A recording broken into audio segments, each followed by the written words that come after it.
Welcome to Voices, a podcast from the Institute for Human Rights and Business. Here, we're seeking to elevate the range of perspectives on the role of business in the world and in people's everyday lives.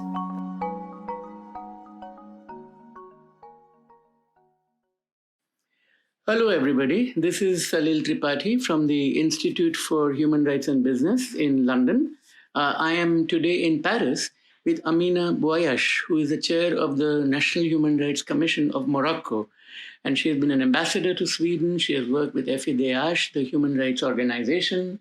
And we are going to talk about the situation of business and human rights in Morocco. First of all, thank you very much for joining me today. Amina. Hello, how are you? Very well indeed. Do tell me, what is the situation of private sector engagement with the human rights interface in Morocco?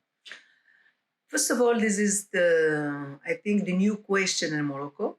Since 10 years, I think, we speak about, we organize seminars, we organize debates, because the principles and the rules and also if we want to implement the things, I think it needed more time. Mm-hmm. And until now, just in 2017, the Moroccan government adopted the National Plan for Democracy and Human Rights. Mm-hmm. And one of the chapter of this strategy and the national plan is exactly the human rights business. Mm-hmm. And also the government, now we have the principles, and it needed the specific actions. Mm-hmm. So what are the specific actions you have? The specific actions I can see that now in Morocco, in this time, we have very good debates about which development model Mm-hmm. Morocco needed. Mm-hmm. And also with participation of entrepreneur and national institution and actors and businessmen, and also the civil society and the political parties and the trade union. Very good debates, I think. In the end, we will have, I think, a model of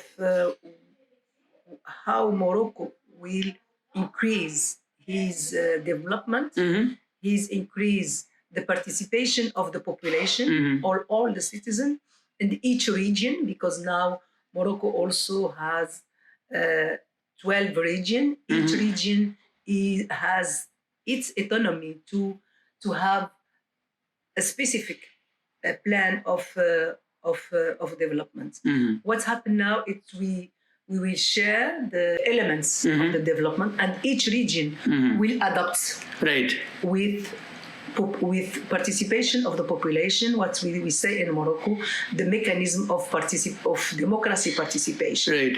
I think now we are in this state. Right.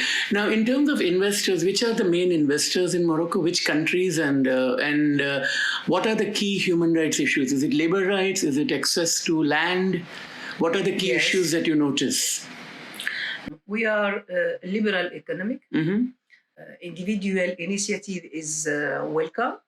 We just have the visit of the general director of World Bank, and she said that Morocco will increase his development. We have a lot of countries who invest in Morocco, Mm-hmm. as United States, UK, and other countries. Now we have very good cooperation about the renewable energy. Mm-hmm. In 2030, more than 52% of our energy will come from And renewables. renewable energy. That's, I think, we are changing our economy. Is it wind energy, wind farming? Wind and also solar energy. Because when you use wind farming or solar farming, you need a lot of land access. So are there any issues with communities about land ownership and human rights? The last one, very important for us, was that we have what we say that Gish land. That's mean the women haven't the opportunity and the right to inheritance the land. It was the one question was very specific in the question of the land. Now it's resolved by the new law. It was adopted last year. Now, one of the issues which is controversial about Morocco is, of course, the situation in Western Sahara. That there are questions about who is in charge of the place, where is the sovereignty, and should companies invest, and how do they obtain consent? Can you explain what the context is? In the international law, it's clear that any specific situation, the population must benefit of resources. And this question is clear in the Sahara. Investment projects, or there is big and long consultation with the population. The first. The second is who manage the region. Right. This is the region, as I said, is any region now has elected president. Right. It's a process of election. Right. And this president is the chairperson who manage the investments. Any question, if political also, he manage also. He deal with the population in this question. The third, we have also the big investments from the authority to the Sahara. When you see the Sahara between 75 and now, it's huge change. It's effort of I think it's the first region in the education.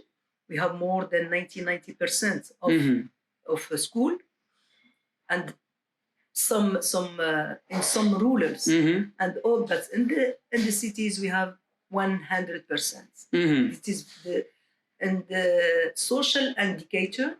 The Sahara is the first region in the Morocco was the good social indicator.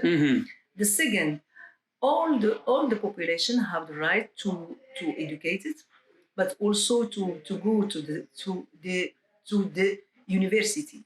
I think the most important, Morocco invest in the population to have the choice what you want to do. When you have the chance to have education and health, you have the opportunity to choose your life. You have the opportunity to choose what do you want to do. And you choose also to have the political opinion also in this question. And this Morocco invests lots in the human, not in the weapons. Right.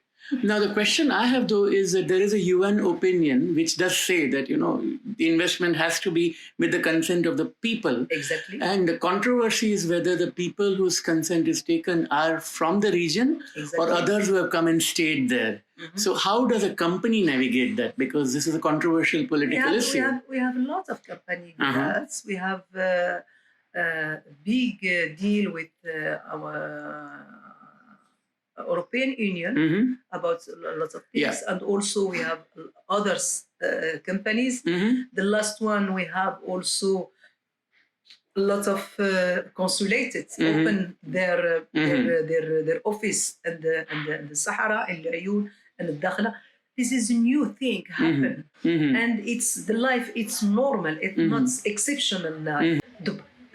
The population, what he wants. The population wants education, wants health, wants housing, and also to go to have a restaurant, to go to have tourism. To the life is not weapons, not conflicts. Right.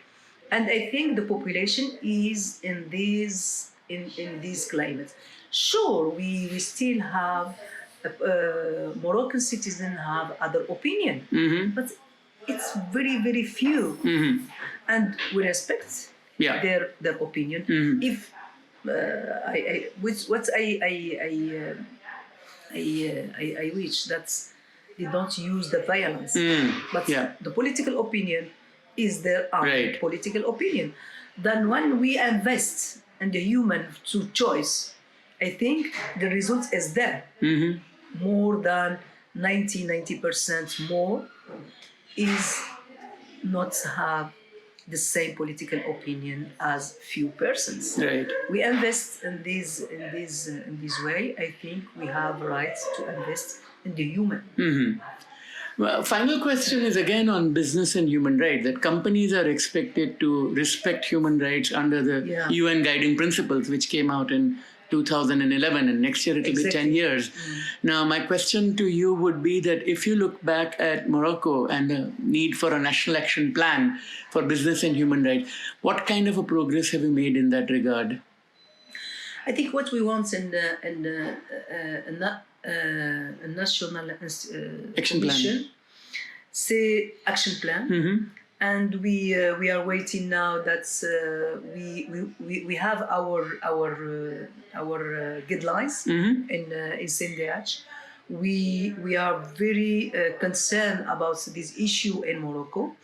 And the third, we want, because we are not responsible of the action plan, but we are responsible to give the Moroccan authority which guidelines we needed to respect the human rights, Right. to respect the resources, to respect the climate change, to respect also the consultation with the population, and also to respect the freedom initiative for any citizen to invest under the rules, under the guidelines. I think we are ready to if the Moroccan authority starts the plan actions. As I said, we are waiting now the model of economic. Which model economic? Our debate is to say what happened in Morocco as development during these years from independence and independence until now. It needed to amend, to reforms. What happened now with the commission, a national commission, is not authority of governments, is experts, is also activist, and in different sectors who constitute the commission and concerted with other population, with other actors, and how I think in few months we will have the new schema of the model. And this step maybe the next in October or November, next October or November, we will have more view and clear view about what we want to do with and when and how for our action plan for business and human rights in Morocco. Thank you very much. You have a tough task ahead, and all the very best to you. Thank you. Thank you so much. Yeah.